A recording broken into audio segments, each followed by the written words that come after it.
Zanima te razvoj tvog mjesta i želiš biti aktivan dio svoje zajednice? Dosta ti je kukanja na Instagramu ili TikToku i želiš nekako poboljšati život u društvu. To je baš ono što udruge rade. Udružujemo se radi zajedničkih vrijednosti, ideja, ciljeva i interesa, zaštite prava i sloboda. Okupljamo se da pomognemo jedni drugima, čuvamo okoliš i radimo na poboljšanju kvalitete života. Nadziremo one na vlasti jer želimo da se ponašaju zakonito i odgovorno. Borimo se za pravednost i ravnopravnost i brinemo za dobrobit svih ljudi. Zanima te nešto od ovog?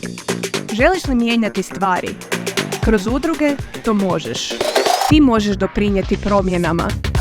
Ajmo izgraditi bolje sutra zajedno.